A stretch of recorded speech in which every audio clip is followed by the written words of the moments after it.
I've been working full time. Oh, I've been grinding full time. I've been running full time, full time, full time. I've been chasing music full time. Been disappointed full time, but I kept it going full time, full time, full time. Yeah. Welcome back to another episode of The Strategy is Her. I'm your host, Satara Brown, and every week I'm taking you behind the scenes of what it really means to bet on yourself. So we spoke about my first couple days as an entrepreneur, full-time. But I want to take you back a little bit to my journey as how I started entrepreneurship 10 years ago. When I started my nonprofit, I didn't know that I was starting a nonprofit. I didn't even know what a nonprofit was. I know I told the story about the back to school event, and then how I started doing events after that. But I didn't know anyone who had a nonprofit. And when I started my nonprofit in 2015, I was working full-time in Albany at a New York State law enforcement agency. And at that time, I was the youngest employee of the agency. It was the first brand new state agency since the 1970s. And I was excelling in my career really quickly. So I got the job like 3 days after college, after I graduated college. And within the first year, I received a promotion, and I got a $10,000 raise and started in a new department. And I got that promotion because I was like bored at what I was doing. So I started working in the call center, so I was like taking all the calls of abuse or neglect that would come in for people who resided in state agencies, like under the Office of Mental Health or the Office of People with Developmental Disabilities, a whole slew of departments. And I'm like, I can't be doing this forever. Meanwhile, I'm like the youngest person there, and it was a brand new agency. And so I was like, what else? How can I excel here? What else can I do? So I found different departments that I qualified to work in, and there wasn't many options because it was a brand new agency.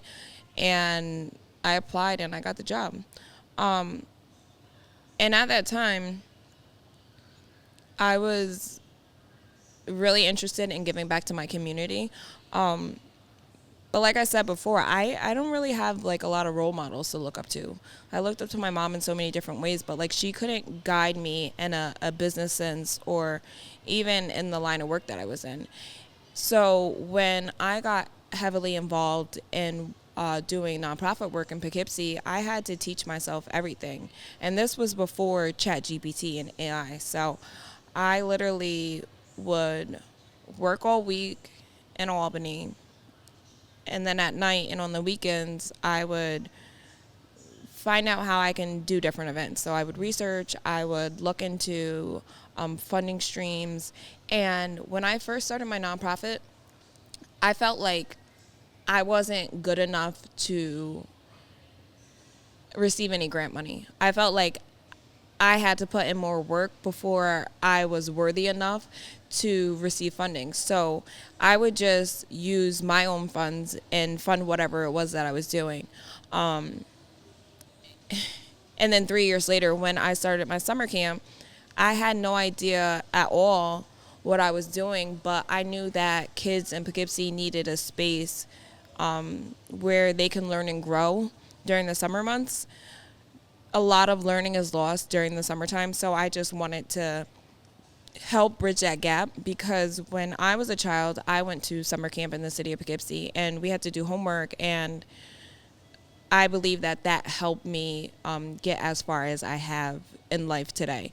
So I'm like going into this nonprofit field blind, and I just wanted to help others. And so it came with a lot. One, I was, I think, 23 at the time. Yep, I was 23. I was the only young female of color, and at the time, like, nonprofits weren't trending, so there weren't many nonprofits in the city of Poughkeepsie that were serving children. So I would be in the rooms with the same people at every single meeting about funding, about after school programs, about summer camps.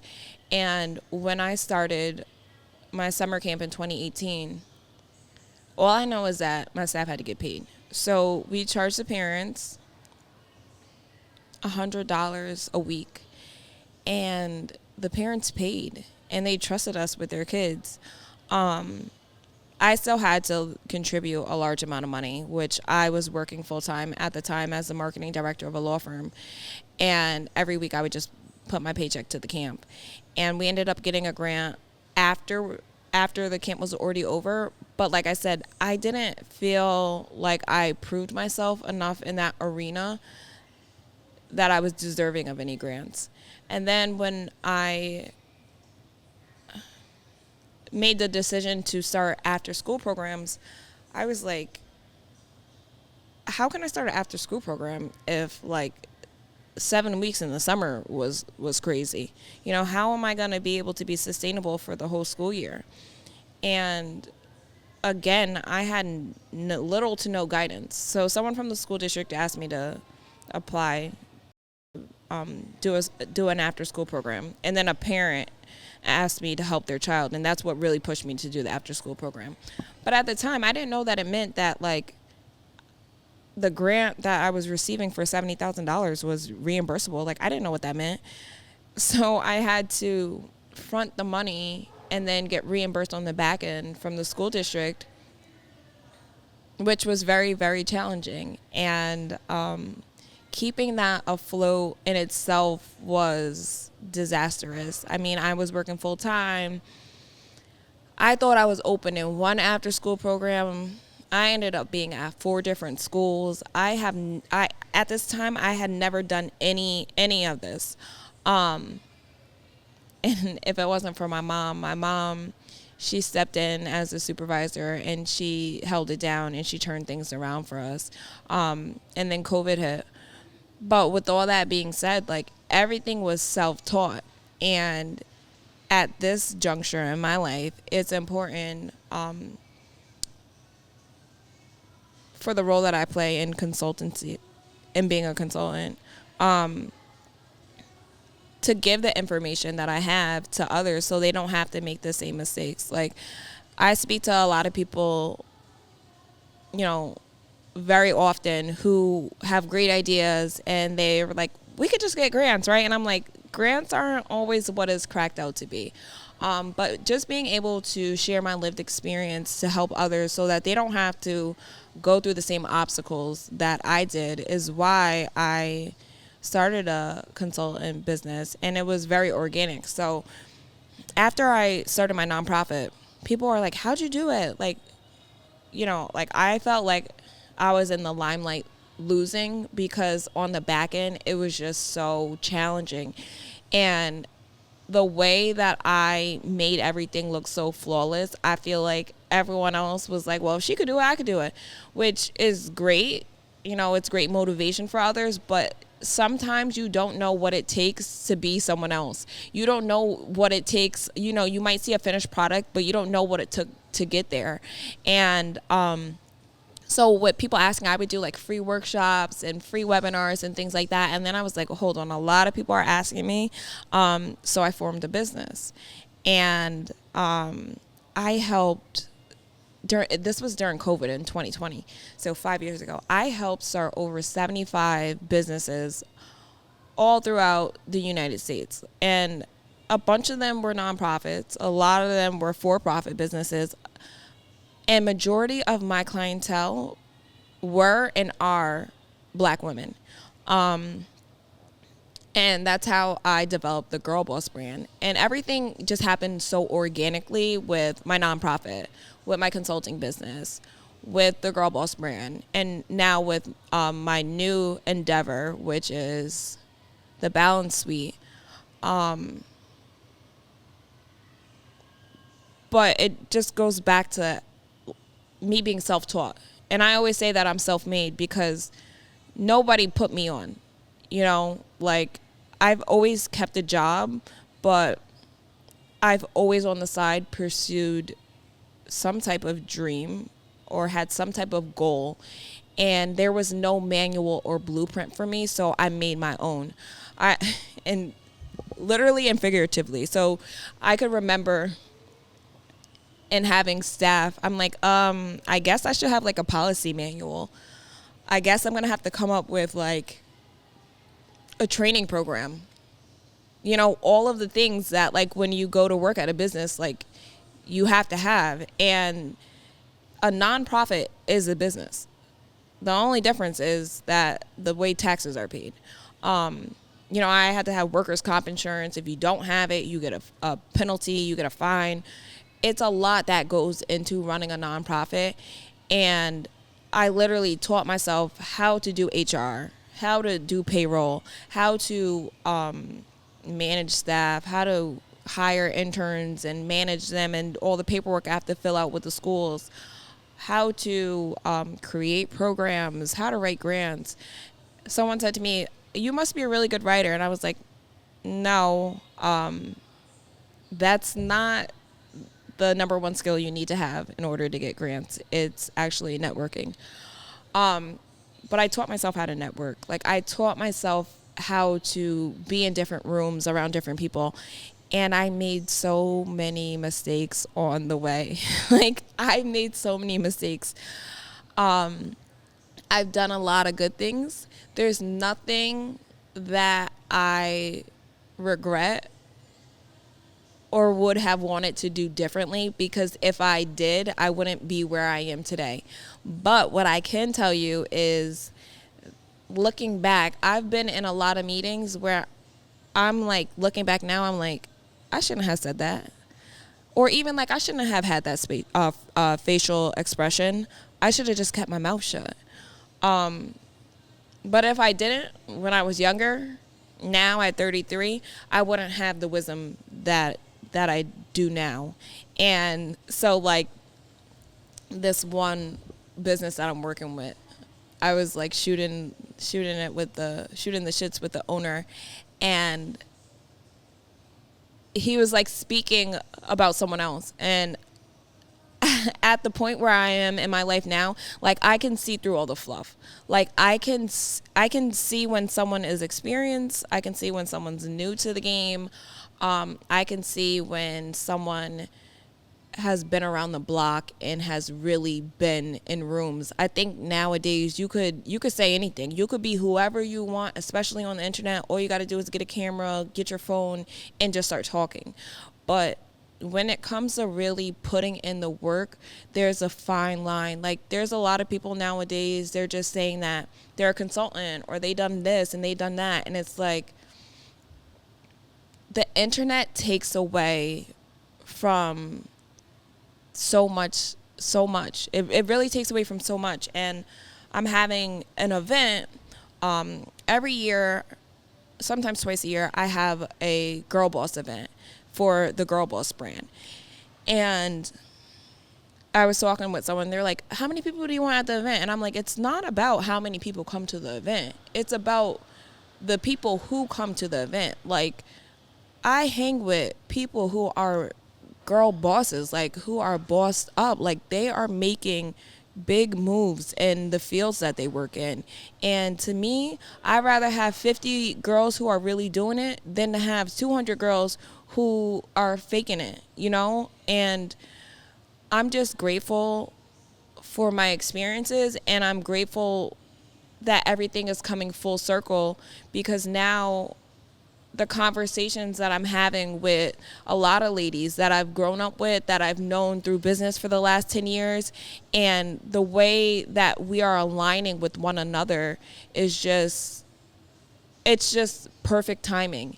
And when you're self-made, when you didn't always have a mentor. I still don't have a mentor. The closest thing I have to a mentor is the senator I used to work for.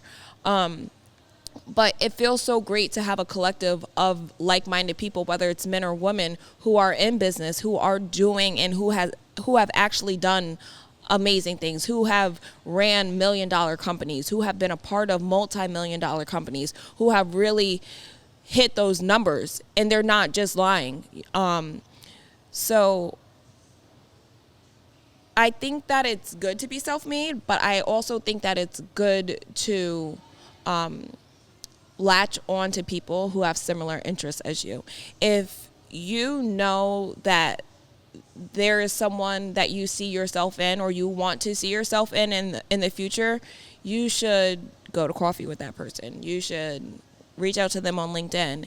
You should try to build a bond, send them an email, because it's just so easy in life to do a whole bunch of nothing. And also, people like myself, like I've took the losses. Like I've lost so much money. I lost so much time,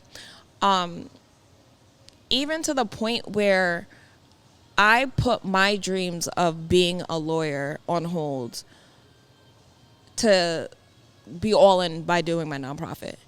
And again, I don't regret it, but if I had someone who maybe was in the nonprofit game, or maybe was an attorney, or just in business, guide me differently, I would probably be a lawyer by now.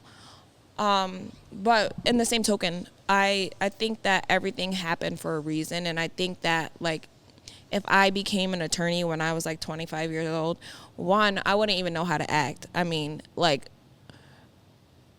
all my friends would be calling me like, I'm calling my lawyer. And I would be the same one saying, make sure you call your lawyer, and I'd be the lawyer. I think that I also probably would have focused on trying to be a defense attorney, which that is no longer in my foreseeable future. I am getting my second master's degree right now in marketing, and I never thought that I would be in marketing. But after that, I am going to go back to law school, but I want to focus on corporate law, and I want to focus on contracts, and I want to lean more towards like the entertainment business. But when I actually was in law school, like 8 years ago, I thought contracts was like the most boringest thing in the world. So going through life and having different life experiences, and also knowing what you want in life, just brings you to different spaces. And I think that being an entrepreneur is not for the weak. I think we all know that. But in being an entrepreneur, one of the biggest things that you need to have is a strategy. Like, I don't care if you are selling cell phones. I don't care if you're selling hats. I don't care if you're selling a service. You need to have a strategy, and you need to know your numbers. And if you don't, you're going to be in some trouble. So when it comes to even having the conversation with yourself or in your head about whether you're going to do entrepreneurship full time, you really have to think about the work that you put in, think about your family situation, think about your personal life, your finances, what you're willing to give up, what you're willing, like what you can't go without. Like, I've given up everything extra. Since I've been working in the city the last 2 months, I've been eating out a lot because I've been too tired to cook. But now my budget for eating out is $0. Like, everything is a home cooked meal. And that's usually what I'm on, because I don't like to spend money on food, especially if it's not up to the par of what I want to have. But you have to make those sacrifices, and you have to have these conversations before you go into full-time entrepreneurship, but not even just full-time entrepreneurship. If you are working full-time and you have your business on the side, what type of investments are you making in your business? For instance, I sell sweatshirts, I sell vests, I sell hats, I sell t-shirts, but I have to put the money up in order to have inventory. So how much sacrifice am I making with the money that I'm receiving from my 9 to 5 to put into my business? Because you're only going to see as much growth as the effort that you put in. So even when you're still working your full-time job, if you see yourself in 3 years, having 20 clients a month, or having, everyone always says $10,000 months. When I quit my job, I was like, I'm not going to limit myself on how much money I'm going to make per month, because if I say my first month is going to be a $10,000 month, I feel like I'm capping myself. So I'm not putting a dollar amount on it. But if you see that vision and you're like, listen, I have to make 6 figures in order for me to quit my full-time job, you have to put that investment in, whether it's money, whether it's time, whether it's both, whether it's building a team. You can only get so far without having a team. You can't do everything. And I feel like when I was deep in my nonprofit, I was doing everything. I was HR. I was the program manager. I was the grant officer. I was the counselor at one point. I was literally everything, and I was burning myself out. And everyone telling me like, oh, you should get back into having summer camps and things like that. And like, I don't want to say that I'm not ever going to, but if I did, it would look very, very differently. And the amount of money that I would have to raise would be substantial, because I know that I no longer can operate in a space where I'm burning myself out, and I no longer can wear 15 million different hats. Someone asked me like, oh, why are you helping other nonprofits get funding? Why don't you just get funding for your own nonprofit? It's different when you're a consultant and your one role is to do donor engagement, to get the money, to focus on where the funds are being spent and reporting. But when you are the CEO, the program manager, the counselor, the volunteer coordinator, when you're everything, you're only going to get so far, and it's only going to be a matter of time before you burn out. I remember when I started my nonprofit, I didn't sleep for like 3 or 4 years. I think the most that I slept was like 1 or 2 hours a day, and that was really normal for me, and that's not normal at all. And I think that through my experiences and where I'm at in life right now, I am learning that there's okay to have a balance, and there's okay to be nice and gentle and kind to yourself while still putting in the work. And that's what organically led me to creating the Balance Suite, which focuses online but also in person on bringing a priority to health and wellness to the community. And that is my next step in entrepreneurship. So if you see me selling shirts, selling water bottles, if you see me consulting for a couple businesses or out doing yoga, this is what life looks like for me right now. And I can't tell you what it's going to look like in 5 years or 5 months from now. But I guess you guys are going to have to stay tuned to go on this journey with me in real time. So I'll see you next week for another episode.